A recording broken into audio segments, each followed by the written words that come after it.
I always say clarity is kind, but what do you do when you're afraid to tell someone the truth? You don't feel like it's safe to share your truth. This is The Next Simple Step. I'm Paul Goldsmith.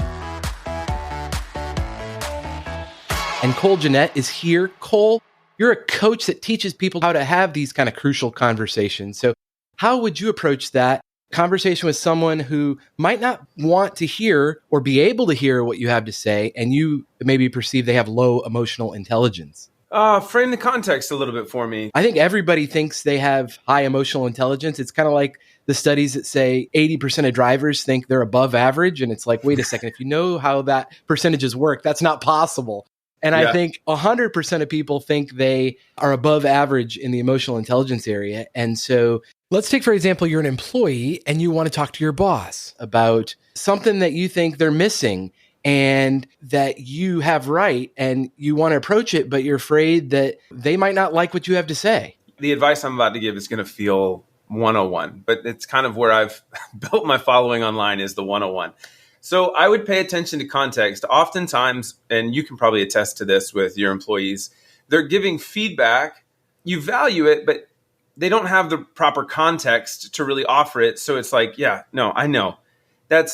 So sometimes nobody asked. The truth was nobody asked, and you're offering something. Being right does not always mean it was your thing to say. So there's a little song we teach they're not little anymore, so they won't sing it anymore, but I won't sing it. I could sing it, but we're not going to sing it. Does it need to be said? Does it need to be said by me? And does it need to be said right now? Oftentimes when the impulse comes to share something, it is not the moment to share it.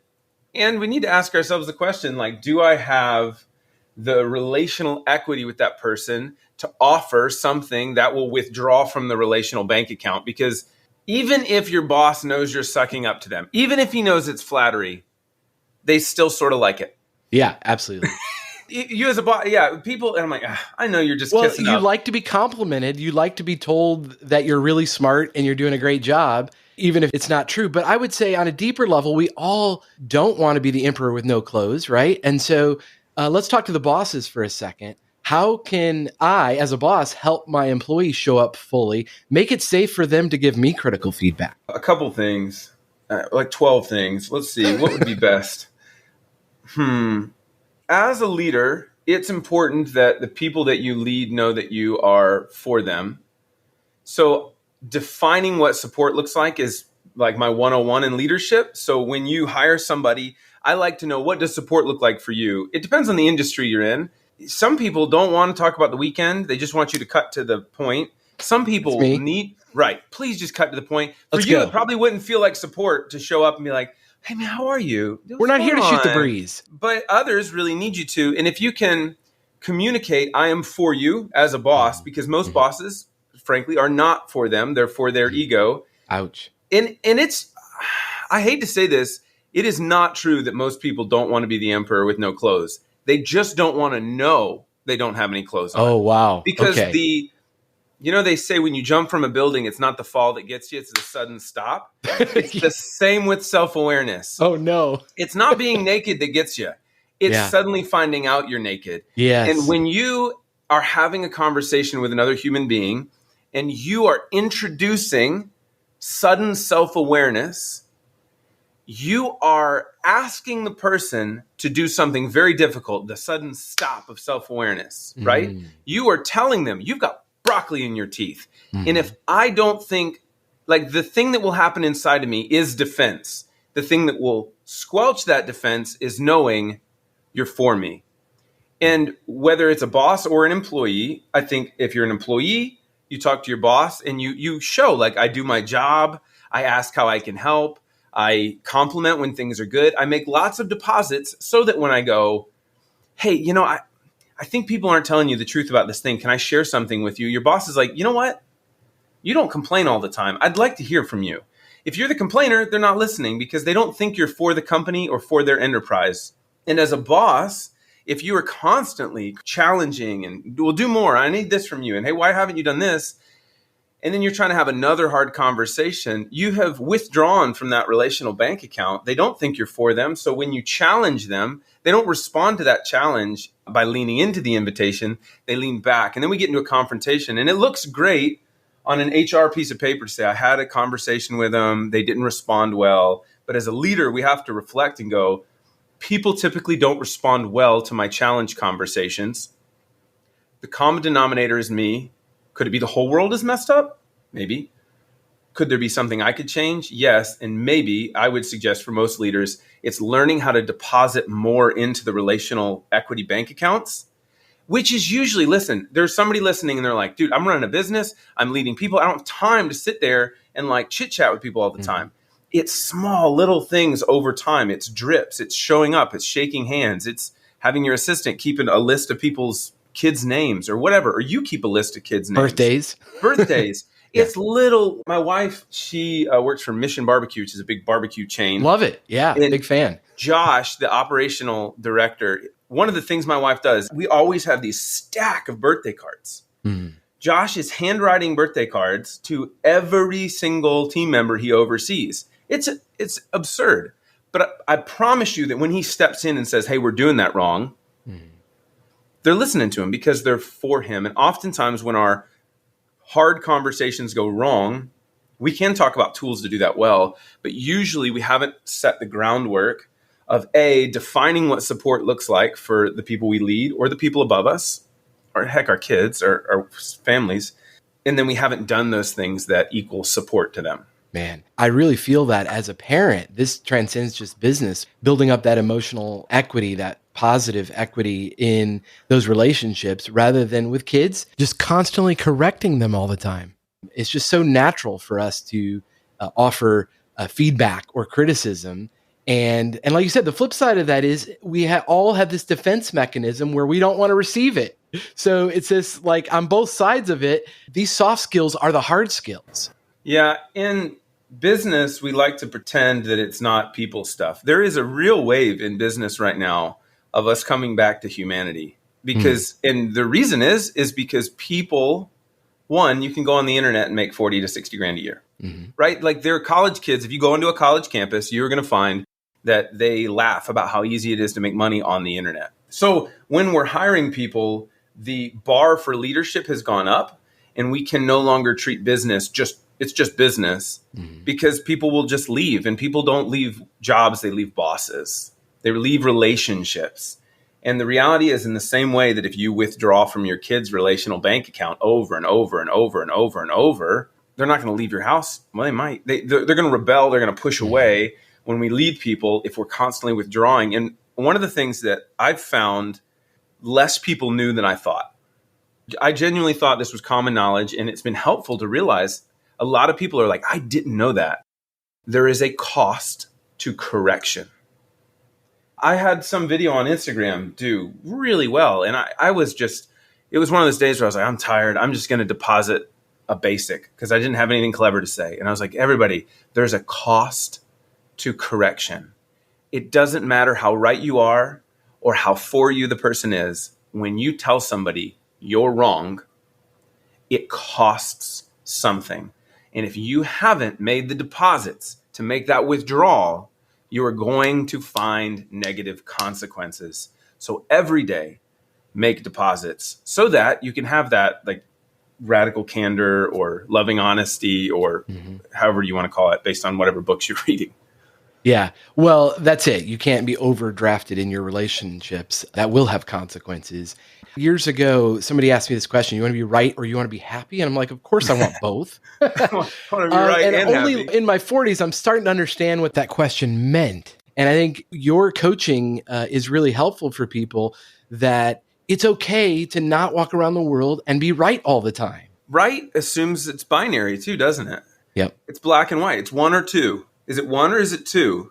One of my kids was in therapy, which sidebar, every kid should go to therapy at some point during their childhood so that when they become an adult and they're unpacking all their issues, they don't have stigma. So just send them to therapy for like half a dozen sessions. And they did this story with my son, and he was, I think, 9 at the time.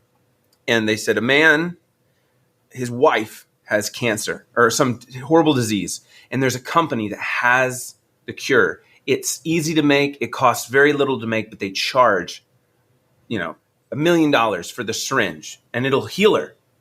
He can't afford it. His wife's going to die. So one night he breaks in and he steals it. He gives it to his wife and she lives.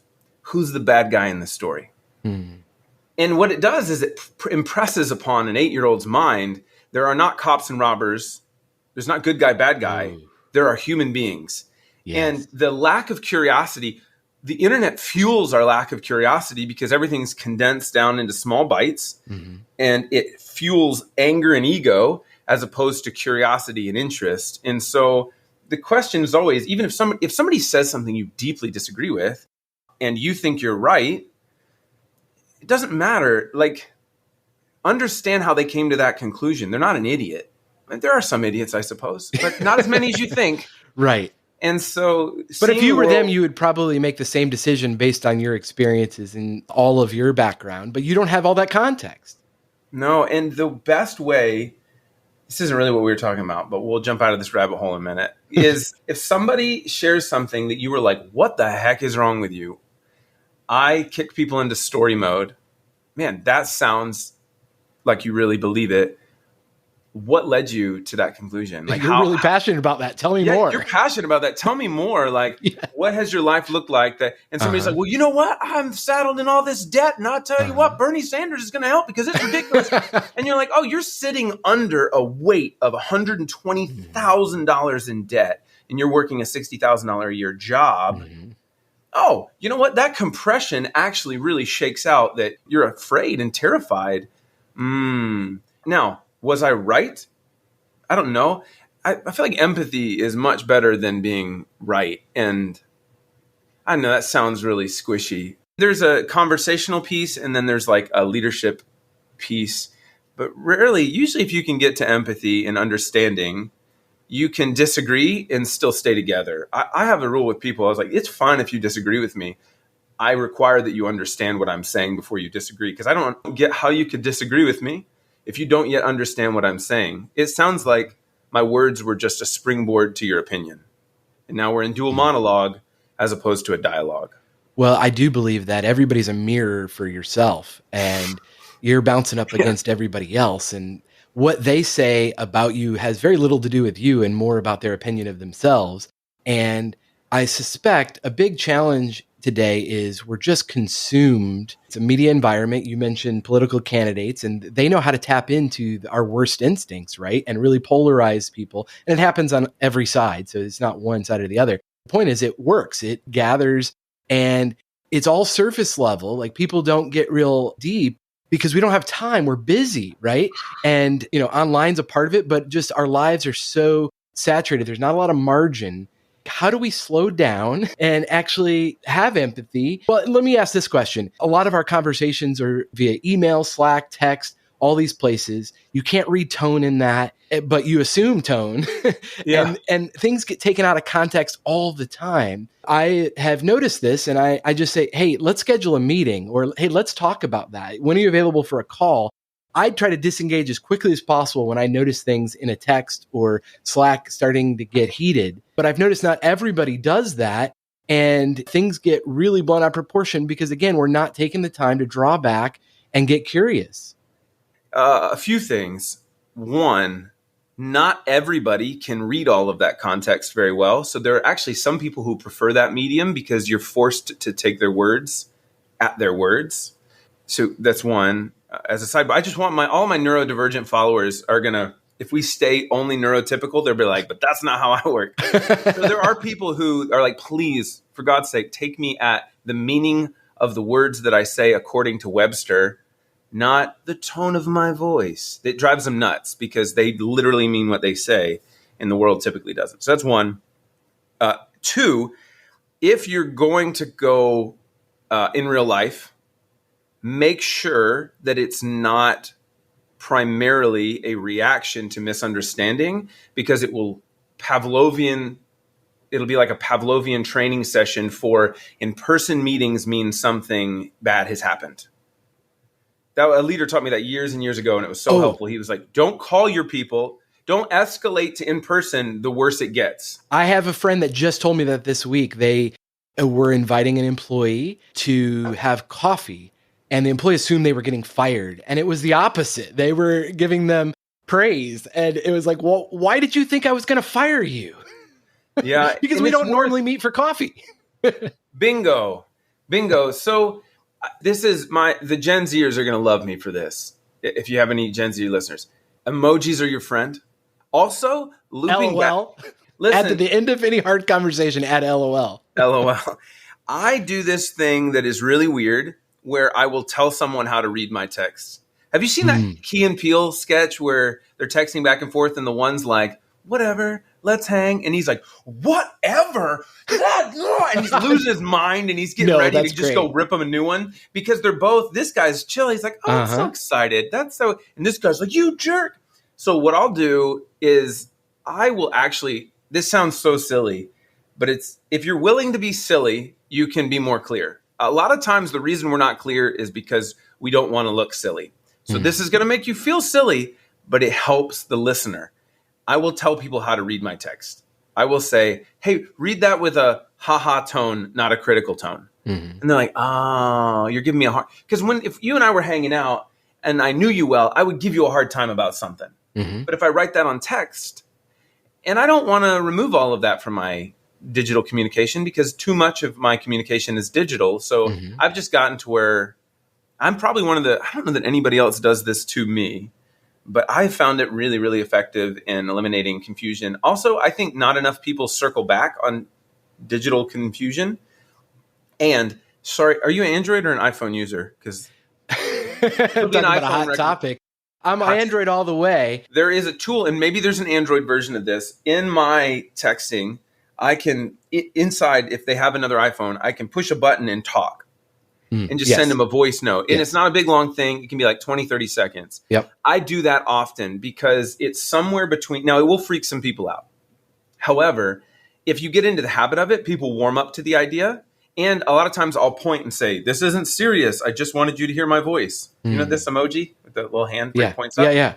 I do that, and I will train people to know that when I'm sending you a voice memo, it's because I want to connect more, not because I want to ramble on. And don't turn it into Marco Polo. My wife does Marco Polo, and it's like, I don't know if any of you do Marco Polo. I can't keep up with that. Oh, people just ramble. My mother-in-law will send my wife like an hour-long Marco Polo, and I was like, babe, you should have just talked on the phone. Right. So the voice memos have to be brief enough that people will actually listen to them, but I'll send 20-second voice memos. Hey man, I just wanted you to know, we had an audition for a drummer. I do music as well. And I had a drummer audition and he did okay. I wanted him to know, like, I was still for him, right? Remember, he's nervous. He's feeling all those things. So if I send him a text, he can read it based on his current context. But if I send him a voice note, he hears my voice. He hears the inflection. He hears the kindness. He can remember, right, that guy was super kind and for me and intentional, because once we leave the presence of somebody, thoughts about what that person is and what they're doing, they escalate, right? And so, hey, man, I just wanted you to know, dude, thanks for coming out tonight. It was such a good time. It was a delight to have you. I'll give you a call tomorrow and we can debrief. See ya. Now, I could have called him.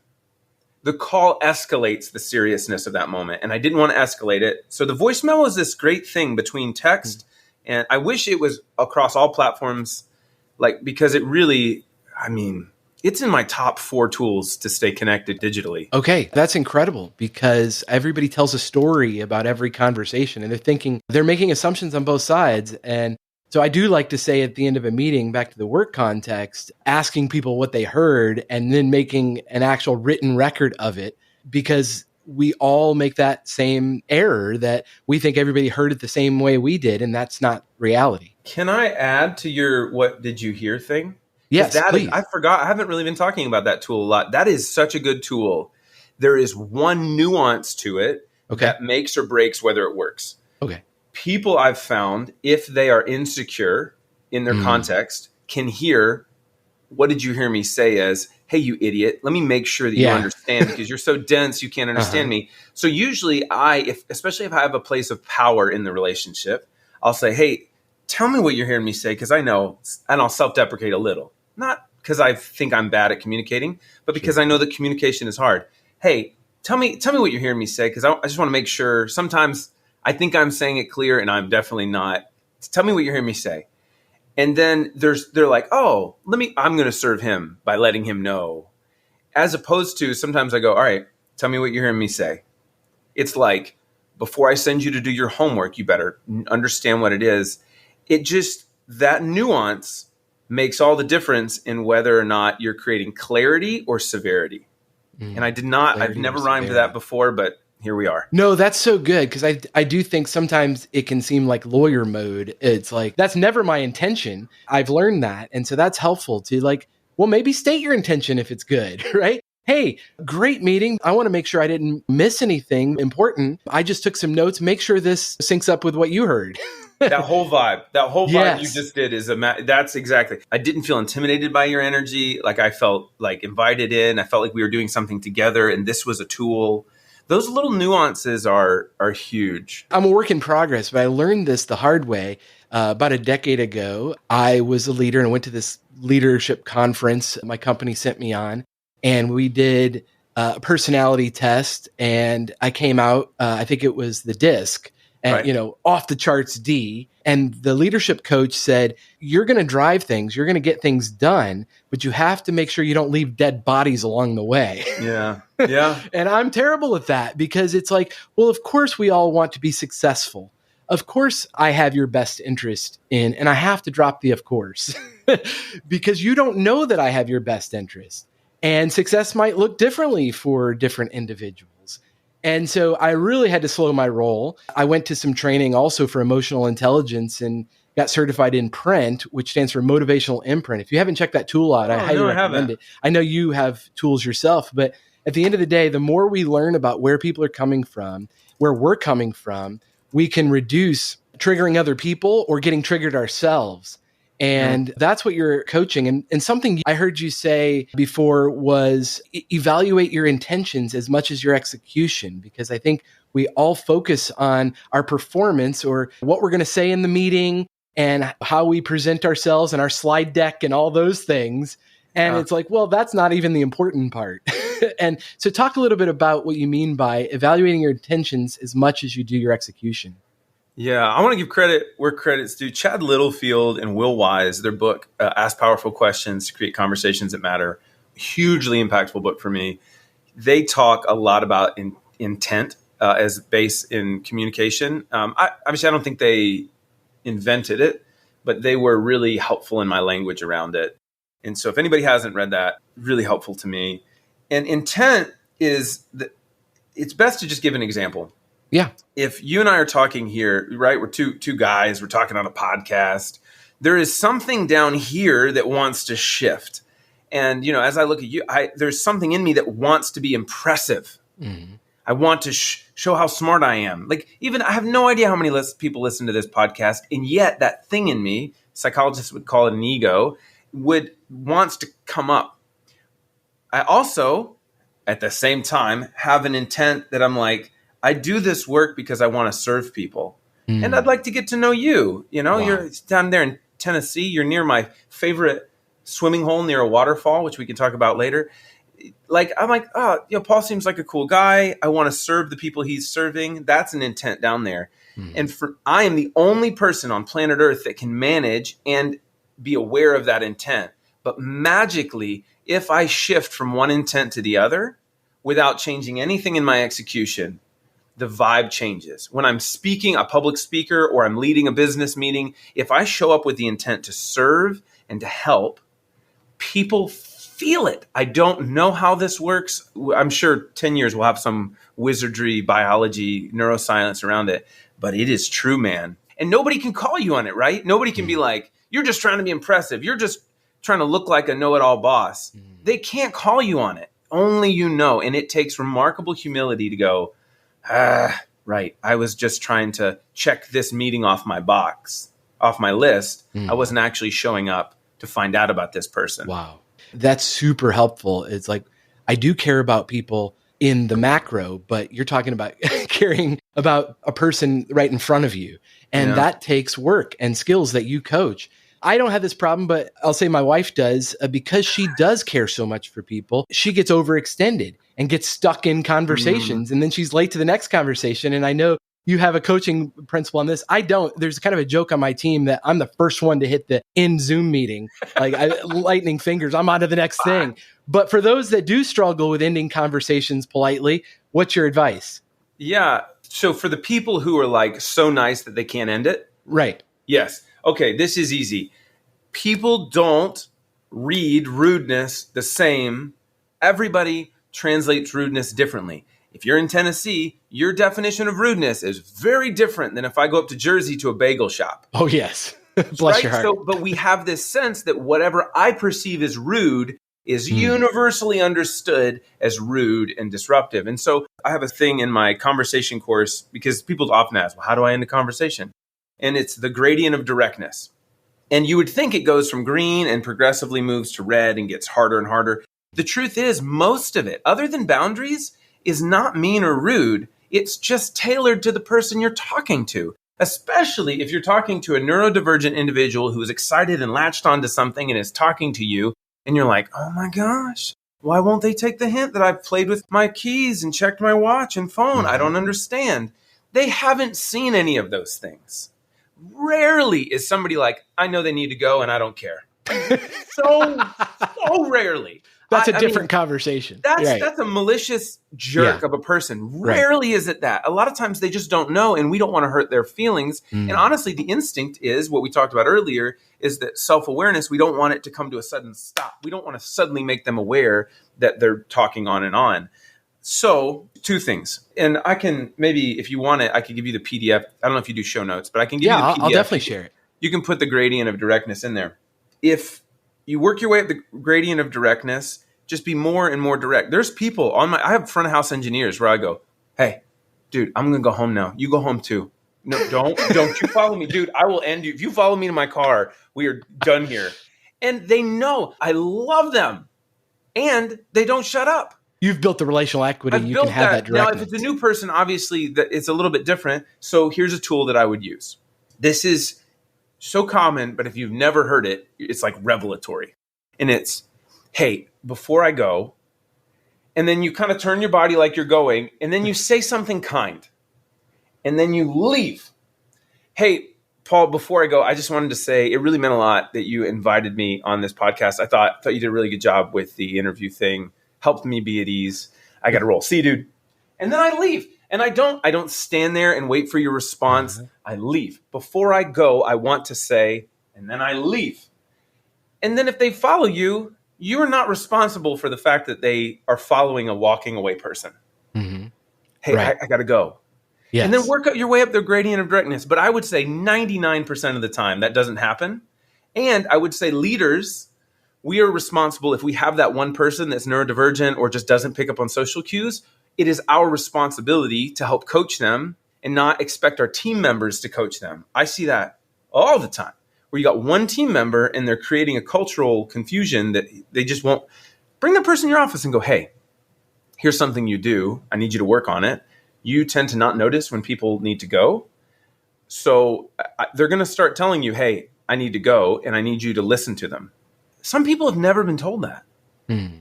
Nobody's ever told them. They have no idea. And we're acting like they're being malicious. And my most popular video is a thing about implicit rules with explicit consequences. And that's what I'm talking about. We have made some invisible rule about when it's time to go. And if you don't know how to pick up on it, you're punished. Because we feel like that person maliciously put me in a bad position where I had to be rude. It's just different people. And I think it becomes an inclusion conversation. So rabbit trail over the tool. Hey, before I go and then leave. Before I go, kind thing and then leave. At a meta, learn that there are different types of people in the world and not everybody reads rudeness the same way as you. Wow. And their reading of rudeness differently than you doesn't make them malicious. It just makes them different.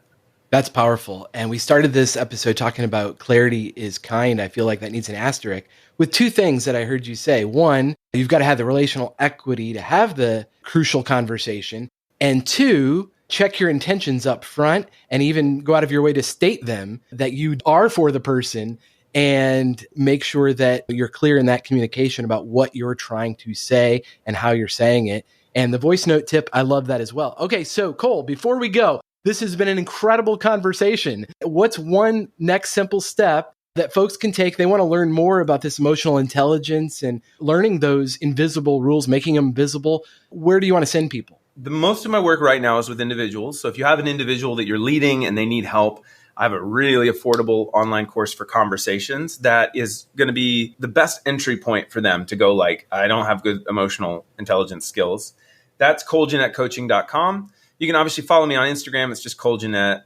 And then I have a company that I just started called Lead Overt, or it's called Overt. The website is leadovert.com, where we help businesses create those social skills because there is a wave of people showing up into the workplace whose social and soft skills were decimated in 2020.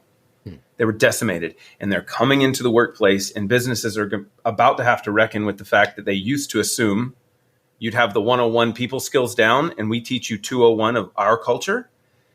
That's going away. Yes, we're all human. We want to have a human experience, and we truly all deeply want to connect. Yeah. And you're offering skills to do that. So thank you so much, Cole. And thank you for listening to The Next Simple Step. We'll talk to you next time.